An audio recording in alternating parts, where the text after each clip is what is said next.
Ya, limpahi keberkahan, manfaatan dan keridhaan dari Allah yang untuk seluruh para ayahanda kami, para ibunda kami, para jemaah yang semoga senantiasa dilimpahi kesehatan dalam afiat, Allah limpahi keberkahan, Allah limpahi keistiqomahan dalam keimanan, dalam ketaatan, dalam ibadah untuk menuju ridha Allah Subhanahu wa taala. Amin amin ya rabbal alamin. Alhamdulillah. Pertama-tama marilah kita memanjatkan syukur kita kepada Allah dan senantiasa memuji Allah Subhanahu wa taala sampai pada saat ini, di kesempatan yang baik ini. Masya Allah, alhamdulillah kita masih diberikan keistiqomahan di dalam menghadiri majelis ta'lim, majelis ilmu yang insya Allah ini adalah safinatun najah, perahu keselamatan untuk kita semua yang hadir di dalam perkumpulan ini menuju keselamatan dunia wal akhirah. Salawat dan salam marilah senantiasa kita sanjungkan kepada baginda Nabi besar Muhammad sallallahu alaihi wasallam serta keluarga dan para sahabatnya. Dan semoga kita yang berkumpul dalam perkumpulan ini adalah umat Rasulullah yang berkumpul dengan Rasulullah, yang dipanggil oleh Rasulullah, yang disyafaati oleh Rasulullah sallallahu alaihi wasallam wa ala alihi. Hadirin yang dimuliakan oleh Allah, langsung saja kita membuka majelis ta'lim kita dengan kita bersama-sama membaca surat Al-Fatihah. الفاتحة إلى حضرة النبي محمد صلى الله عليه وسلم وعلى آله وأصحابه وأزواجه وذرياته وأهل بيته أجمعين. الفاتحة. أعوذ بالله من الشيطان الرجيم. بسم الله الرحمن الرحيم. الحمد لله رب العالمين الرحمن الرحيم مالك يوم الدين إياك نعبد وإياك نستعين اهدنا الصراط المستقيم صراط الذين أنعمت عليهم غير المغضوب عليهم ولا الضالين آمين. Alhamdulillah, kita telah berada pada penghujung daripada bulan Sya'ban. Subhanallah, ini merupakan sebuah kenikmatan yang Allah berikan kepada kita yang benar-benar harus kita syukuri, kita manfaatkan setiap keutamaan daripada bulan ini. Sedikit kita mengetahui tentang Sya'ban, sebagaimana Rasulullah sallallahu alaihi wasallam bersabda, "Rajaba syahrullah wa sya'bana syahri wa ramadhana syahru ummati."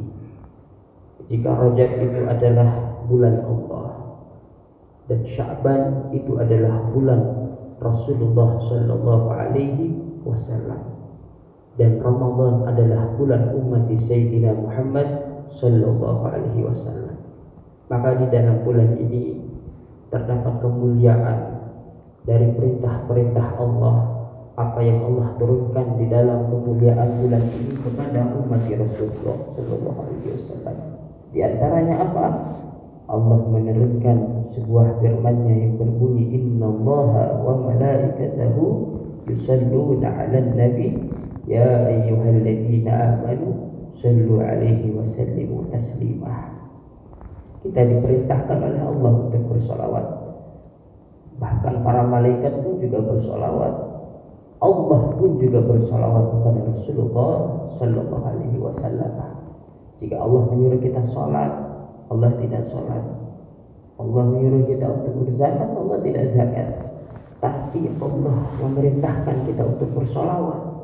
Allah pun juga bersolawat kepada Rasulullah sallallahu alaihi wasallam, menunjukkan ketinggian daripada derajat Sayyidina Muhammad sallallahu alaihi wasallam. Maka di bulan ini perbanyaklah bersolawat. banyaknya hamba-hamba Allah yang diangkat menjadi walinya Allah, menjadi kekasihnya Allah di bulan ini. Kenapa? Karena mereka memperbanyak sholawat ala Nabi Sallallahu Alaihi Wasallam. Dan juga di bulan ini adalah diperintahkannya kita untuk berpuasa di bulan Ramadan. Subhanallah. Oleh karenanya di sisa-sisa bulan Sya'ban ini kita harus mempersiapkan diri kita dengan seluruh jawarih kita, seluruh diri kita, zahiran wa batinan, dalam mempersiapkan diri kita untuk memasuki bulan yang termuliakan, syahr ummati Sayyidina Muhammad, bulannya umat Rasulullah Sallallahu Alaihi Wasallam. Dengan apa? Dengan dua hal. Yang pertama dengan fisik, dan yang kedua dengan mental. Ya, fisik ya. Tentunya ketika kita memasuki bulan Ramadan akan berbeda dengan keadaan daripada bulan-bulan lainnya. Kita diperintahkan oleh Allah Subhanahu wa taala untuk berpuasa. Sebagaimana Allah berfirman, "Ya ayyuhalladzina amanu kutiba 'alaikumussyam kama kutiba 'alal ladzina min qablikum la'allakum tattaqun." Kita diperintahkan untuk berpuasa. Pun juga perintah puasa ini juga Allah perintahkan kepada umat-umat sebelum umat Rasulullah. Tujuannya untuk apa?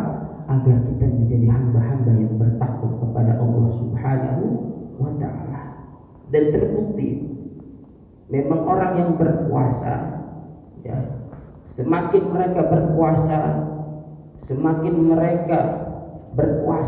semakin mengkhusyukkan diri mereka dalam penghambaan kepada Allah, semakin mengkhusyukkan mereka dalam bertawajuh ila Allah, semakin mengkhusyukkan mereka dalam kelezatan zikir, kelezatan sujud, kelezatan munajah mereka yang senantiasa berpuasa.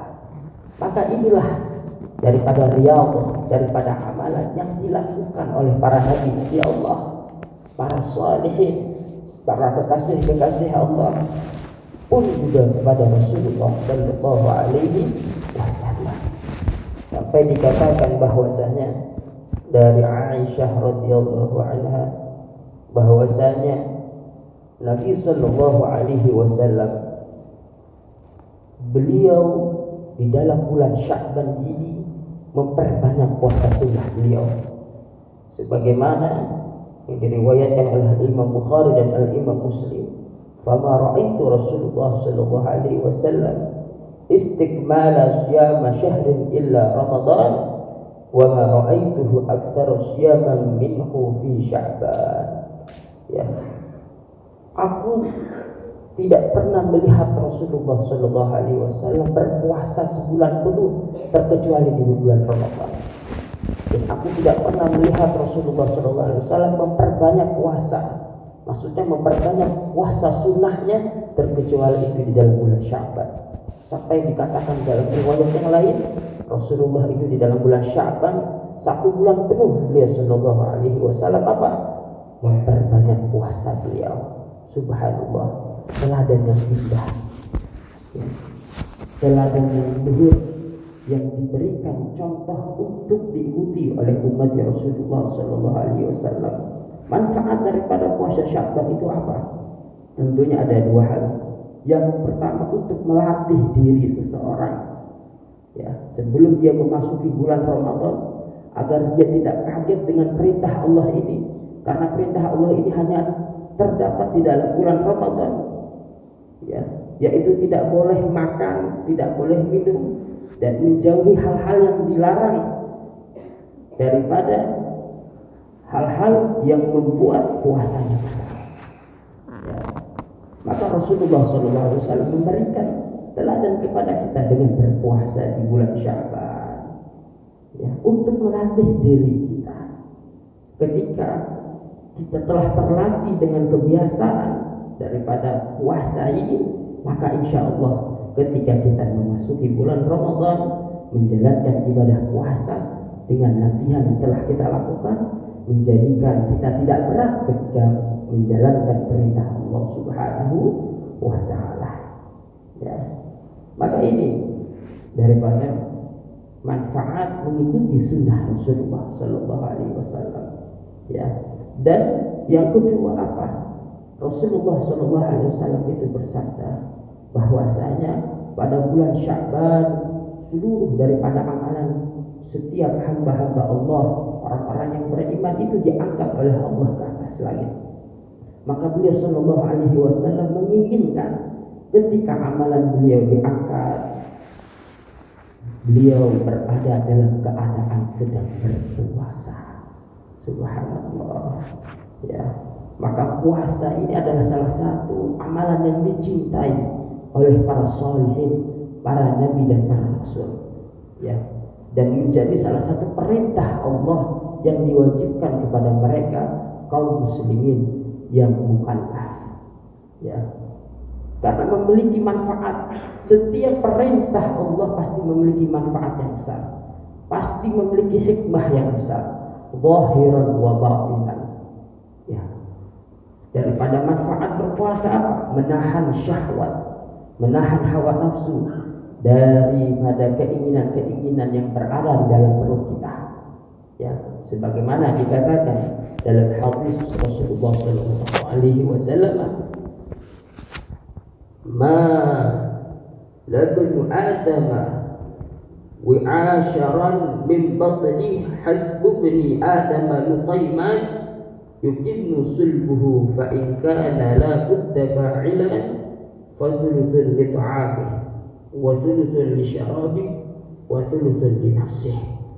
Hadis ini Rasulullah Sallallahu Alaihi Wasallam bersabda yang artinya tidak ada sebuah tempat yang dipenuhi oleh anak Adam yang lebih buruk daripada rongga perutnya. Kiranya sudah cukup dengan beberapa suap makanan yang dapat menyebabkan dia berdiri, dia kuat berdiri, maka hentikan. Namun jika dia masih kurang, maka hendaknya, sabda Rasulullah, membagi ya perutnya menjadi 3 bagian. Yang pertama sepertiga untuk makanannya, yang kedua untuk minumannya, yang terakhir untuk pernapasannya. Subhanallah. Ini daripada manfaat berpuasa. Ini daripada manfaat mengekang hawa nafsu daripada keinginan seluruh syahwat-syahwat perut yang bisa menyebabkan kemudaratan kepada seseorang. Ya, maka Rasulullah SAW mengatakan seburuk-buruknya rongga yang dipenuhi oleh anak Adam itu adalah keinginan syahwat, hawa nafsu ya, yang diinginkan di dalam perut kita. Jika terus kita ikuti ya, terus kita layani, itu akan menyebabkan sebuah keburukan kepada diri kita. Yang kita lihat sendiri, berbagai penyakit tumbuh muncul disebabkan apa? Keinginan syahwat perut yang tidak dapat terkendali. Maka pentingnya berpuasa.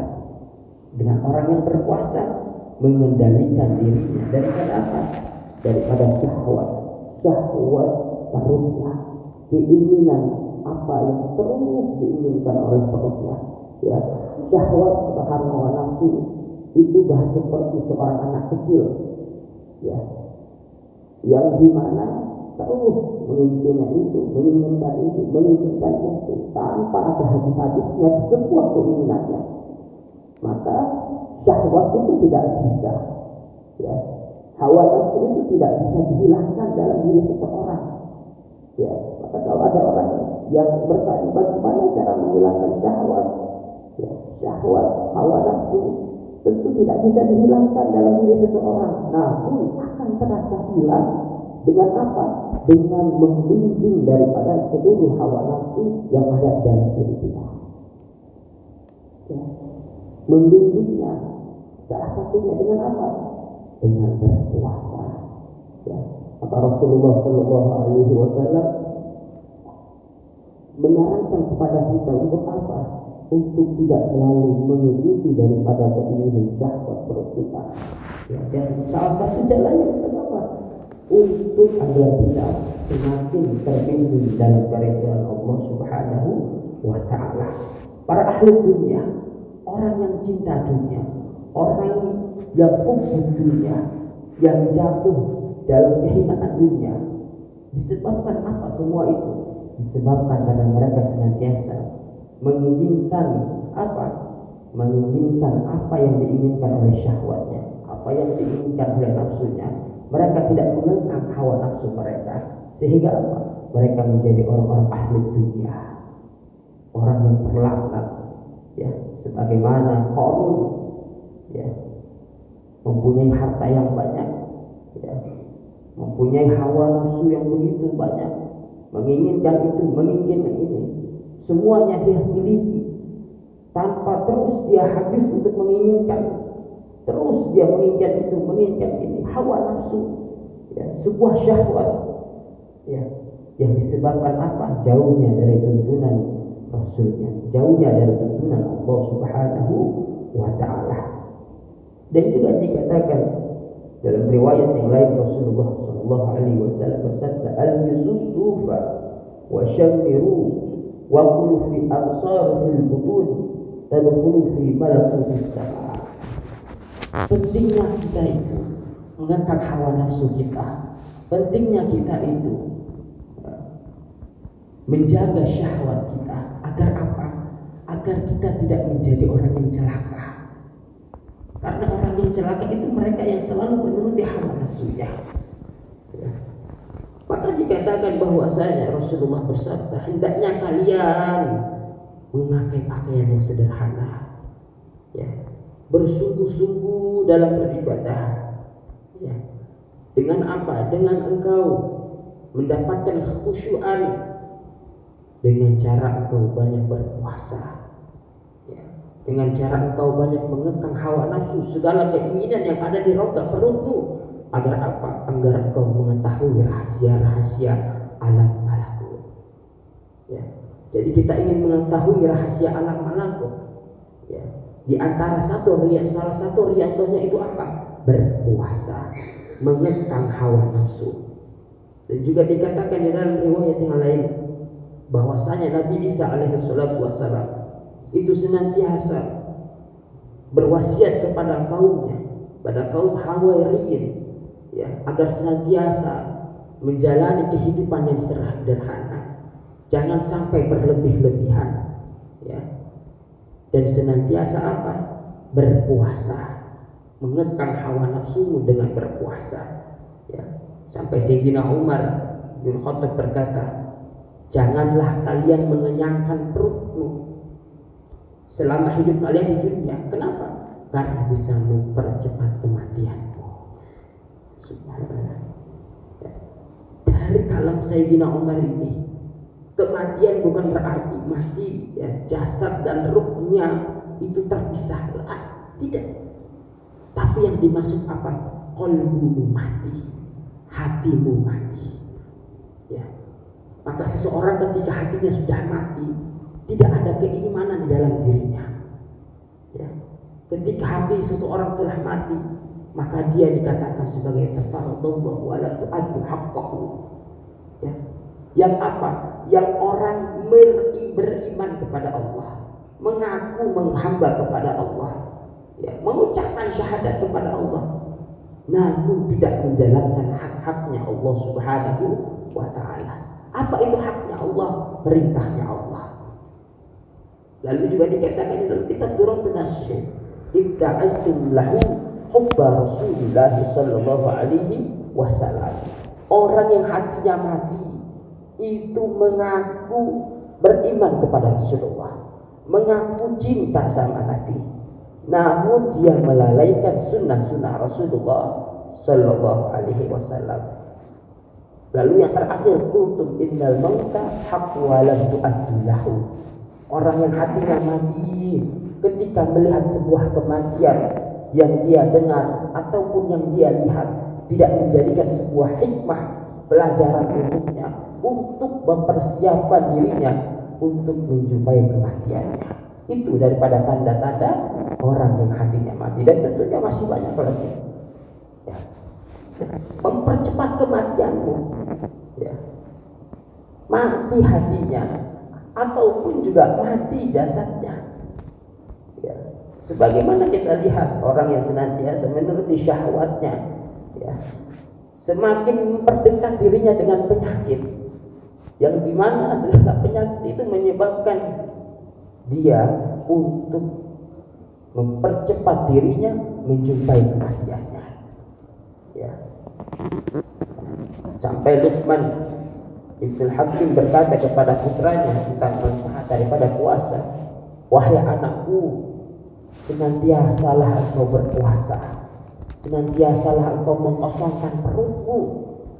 Janganlah sampai engkau senantiasa menuruti seluruh nafsumu, syahwatmu yang diinginkan oleh perutmu. Agar apa? Agar ketika kamu berkata, berucap, engkau bisa mengeluarkan perkataan-perkataan yang bijak, perkataan yang baik. Ya. Rasulullah sallallahu alaihi wasallam, "Aqsir min syuja'i, fa in atulan nasi ju'an yaumal qiyamah, aktsaruhum shiba'un fid dunya." Yang artinya janganlah kalian senantiasa mengenyangkan perutmu di dunia ini. Kenapa? Karena manusia yang paling panjang rasa laparnya nanti di yaumil qiyamah adalah orang yang senantiasa mengenyangkan perutnya di dunia ini. Maksudnya mengenyangkan perutnya di dunia ini seperti apa? Yang selalu mengikuti syahwatnya, yang selalu menuruti hawa nafsunya, keinginan-keinginan dunianya, sehingga dia telah melakukan hal tersebut, menjadikan matanya buta, matanya tuli. Untuk apa? Untuk beramal kebajikan, untuk beramal kebaikan, lupa untuk menjalankan taat kepada Allah. Pun juga nanti mereka yang senantiasa mengenyangkan perutnya adalah mereka yang senantiasa merasakan rasa lapar yang begitu panjang, yang begitu menyakitkan, yang begitu menyengsarakan mereka nanti di yaumul qiyamah. Tentunya kita tidak ingin memiliki keadaan seperti itu. Ya, oleh karenanya kita harus mengekang hawa nafsu kita. Ya, mengekang hawa nafsu kita dari segala syahwat-syahwatnya. Ya, sampai Rasulullah Shallallahu Alaihi Wasallam itu kita kenal. Beliau Shallallahu Alaihi Wasallam itu adalah orang yang senantiasa mengekang hawa nafsunya. Sampai beliau dalam satu hari mungkin makan hanya satu kali, dan makan yang beliau makan itu hanya beberapa suap, ya, bahkan tidak lebih dari 3 suap. Sallallahu alaihi wasallam wa baraka alaihi wa ala alihi. Sampai beliau dalam rangka menahan hawa nafsunya, menjaga syahwatnya, beliau berriyadhah dengan apa? Dengan tidak makan sampai berhari-hari. Sallallahu alaihi wasallam wa baraka alaihi. Tadi dikatakan dalam sebuah riwayat bahwasanya 1 minggu sebelum Rasulullah wafat, Sayyidatina Aisyah sangat merasakan kesedihan yang memilukan karena melihat Rasulullah dalam keadaan lemah. Ya. Beliau Shallallahu Alaihi Wasallam dalam keadaan lemah. Kenapa? Karena sangat mengekang hawa nafsunya dengan beliau menjauhi makanan, menjauhi perutnya dari makanan. Sampai Sayyidatina Aisyah berkata, wahai Rasulullah, hendaknya engkau memakan makanan yang menjadikan engkau sehat, yang menjadikan engkau bisa untuk kembali berdiri dan mampu untuk keluar. Beliau Sallallahu Alaihi Wasallam wa baraka alaihi wa ala alihi bersabda, wahai Aisyah, tidaklah kamu melihat daripada keutamaan yang Allah berikan kepada nabi-nabi yang mendapatkan gelar ulul azmi. Ketahuilah bahwasanya mereka mendapatkan gelar tersebut, kefadalan tersebut. Kenapa? Mereka senantiasa mengekang hawa nafsunya, mengekang syahwatnya, menjauhi daripada perutnya, daripada makanan yang berlebihan. Maka kiranya aku sudah makan sedikit makanan yang untuk menjadikan aku bisa berzikir, bermunajat, bisa menjadikan aku untuk berdiri, ya, maka itu sudah cukup. Maka Sayyidina Aisyah berkata, demi Allah, setelah Rasulullah SAW mengucapkan sabdanya ini, beliau wafat dipanggil oleh Allah Subhanahu wa Ta'ala. Dari hadis ini kita melihat betapa ketawaduannya Rasulullah. Ya. Rasulullah SAW memiliki derajat yang tinggi. Beliau termasuk Nabi yang mendapatkan gelar ulul azmi. Pun seandainya beliau tidak mendapatkan gelar tersebut, tetap derajat beliau adalah yang paling tinggi di antara yang lainnya. Namun daripada kalimat yang beliau ucapkan, bentuk ketawaduan beliau yang memuji daripada nabi-nabi lainnya yang mendapatkan daripada gelar tersebut, kefadalan tersebut. Ya, sallallahu alaihi wasallam wa baraka alaihi wa alihi. Ya, maka setelah beliau bersabda, 1 minggu setelah itu beliau dipanggil oleh Allah Subhanahu wa Ta'ala. Wa kadzalik, dan selanjutnya daripada keutamaan orang yang mengusangkan perut, yang pertama adalah membersihkan hatinya, ya, membersihkan hatinya dan dapat menerangi pandangan batinnya. Ya.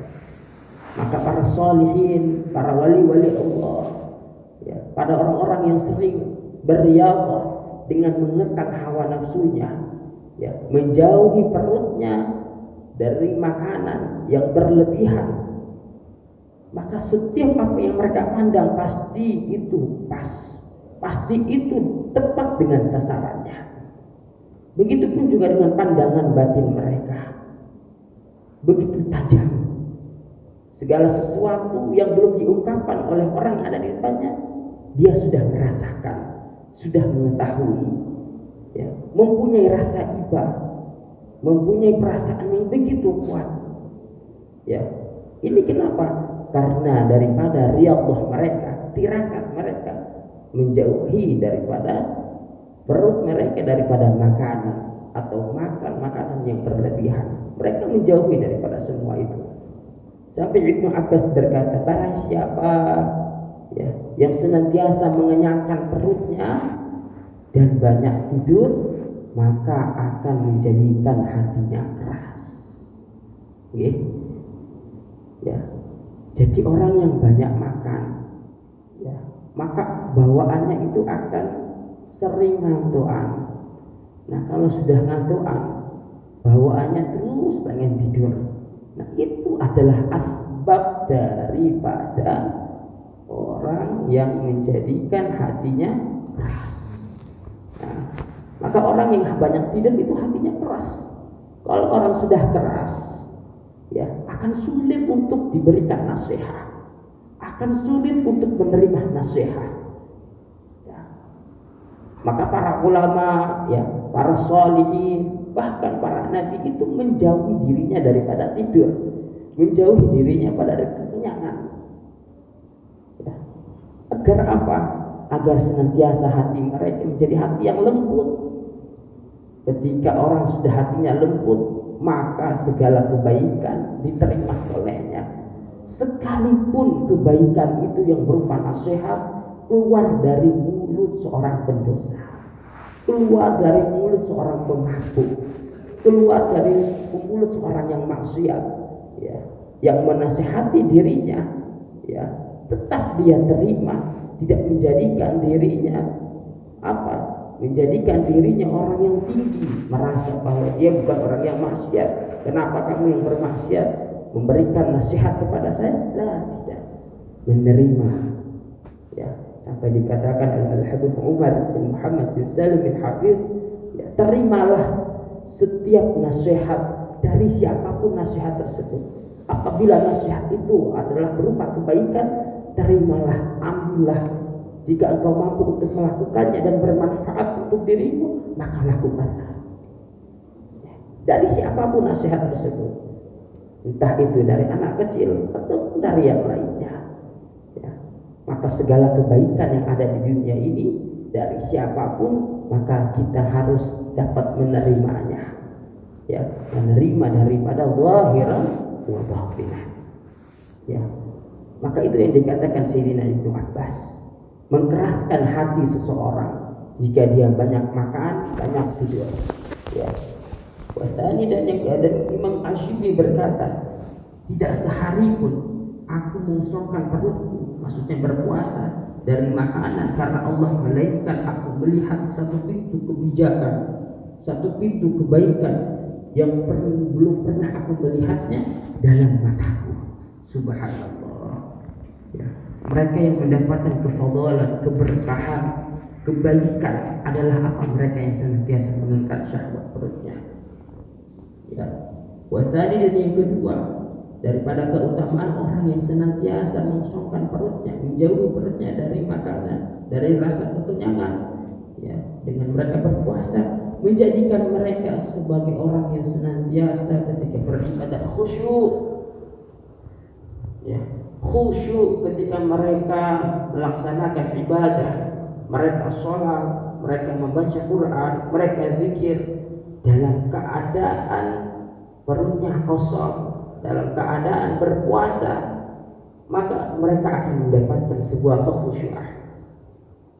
Maka itu terbukti ketika kita sholat dalam keadaan kenyang, maka apa yang akan terjadi? Ya, kita tidak akan mendapatkan kekhusyuan, akan menjadikan sebuah dalam diri kita terasa berat.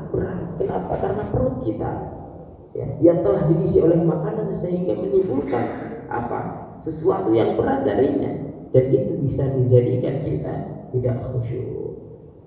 Ya, dan masih banyak lainnya. Begitupun dengan yang berzikir, begitupun juga ketika membaca Quran, ya, terlelap dalam kekhusyuan. Salah satu kuncinya apa? Menjauhi perut daripada kekenyangan. Oleh karenanya di bulan Ramadan itu banyak sekali orang yang menghatamkan Al-Quran. Mengapa? Karena mereka dalam keadaan berpuasa, Allah berikan kekhusyuan sehingga Allah izinkan mereka menghatamkan Al-Quran di dalam bulan Ramadan. Imam Syafi'i, ya, satu hari dikatakan bahwasanya kalau tidak salah bisa sampai 10 kali dalam menghatamkan Al-Quran.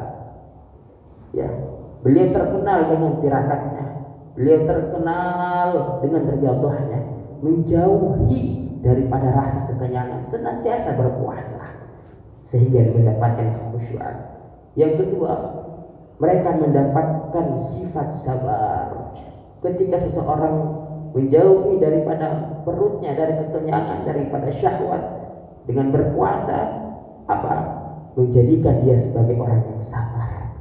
Ya, maka orang yang gampang nesuan, orang yang gampang marah, yaitu karena kurangnya tirakat, ya, karena sering kenyang, karena sering menuruti hawa nafsu daripada keinginan perutnya, ya, sehingga bergejolaklah amarah-amarah yang ada dalam dirinya, menjadikan dia menjadi orang yang tidak sabar.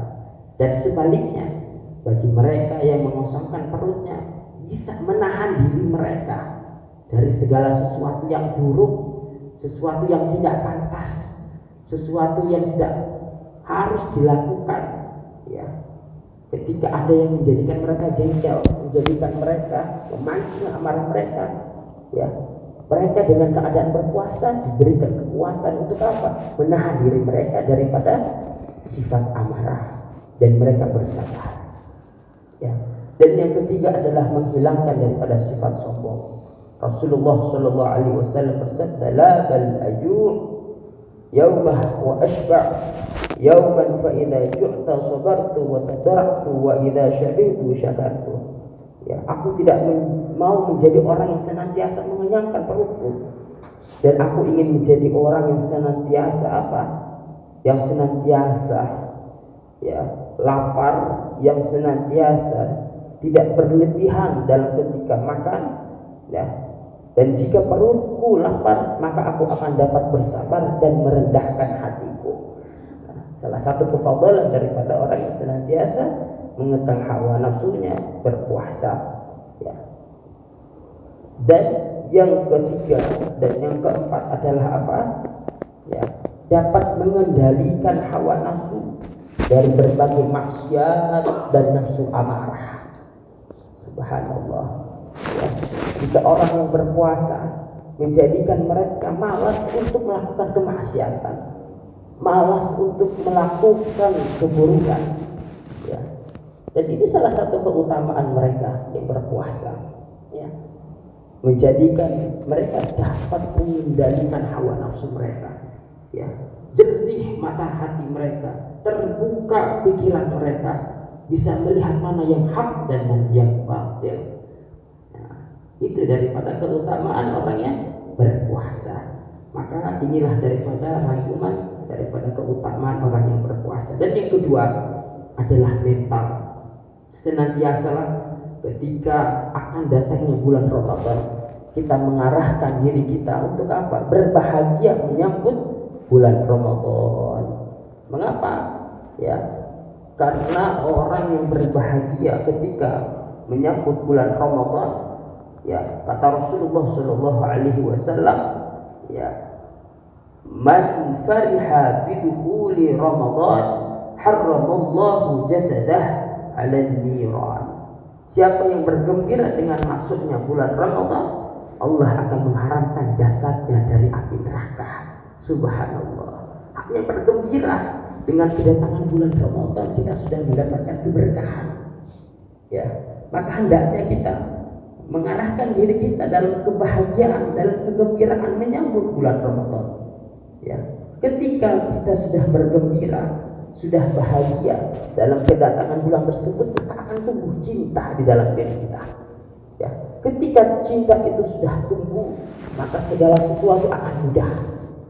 Segala sesuatu perintah-perintah Allah akan mudah dilaksanakan, enteng dilaksanakan, tidak karena cinta. Ya, maka itu daripada harus kita persiapkan dalam menyambut bulan suci Ramadan. Ya, yang pertama dengan fisik dan yang kedua dengan mental. Dengan fisik kita memperbanyak melatih diri kita dengan berpuasa, dengan segala keutamaan puasa, dan dengan mental kita mengarahkan diri kita dalam kebahagiaan, dalam kegembiraan menyambut bulan Ramadan, agar tumbuh cinta di dalam diri kita, sehingga cinta itu telah ada di dalam diri kita, menjadikan kita mudah, enteng, ya, menjalani segala perintah-perintah Allah yang terdapat di dalam bulan Ramadan. Semoga Allah Subhanahu wa taala senantiasa memberikan kita kekuatan, senantiasa memberikan kita kemampuan untuk apa? Untuk bisa menjalankan daripada perintah-perintah Allah Subhanahu wa taala, sehingga kita menjadikan sebagai hamba yang diizinkan oleh Allah masuk di dalam bulan Ramadan. Bagaimana Rasulullah bersabda dalam doanya, Allahumma barik lana fi Rajab wa Sya'ban wa ballighna Ramadan. Ya Allah, limpahi kami keberkahan di dalam bulan Rajab, di dalam bulan Sya'ban, dan sampaikanlah umur kami di dalam kemuliaan bulan Ramadan.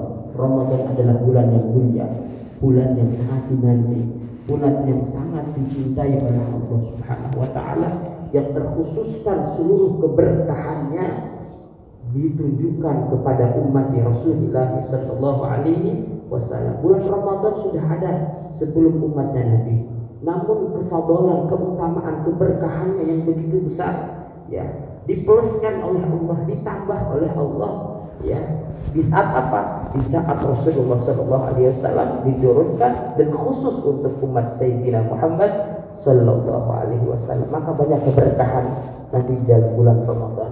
Maka marilah kita berdoa kepada Allah senantiasa agar Allah menjadikan umur kita umur yang panjang untuk sampai di dalam bulan Ramadan, memberikan kemampuan seluruh jawarih kita, Allah berikan kekuatan menjalankan perintah-perintah di dalam bulan Ramadan, sehingga kita menjadi hamba-hamba yang difitrahkan oleh Allah, yang disucikan oleh Allah, dan Allah wafatkan kita dalam keadaan husnul khatimah. Ada satu hadis Rasulullah SAW yang memacu kita agar jangan sampai kita meninggalkan daripada perintah Allah di dalam bulan Ramadan, yaitu berpuasa. Apa hadisnya? Yang artinya bahwasanya Rasulullah SAW ketika akan memberikan syafaat kepada seseorang, ya, maka ditegur oleh seorang malaikat, mengapa engkau memberikan syafaat kepada orang ini?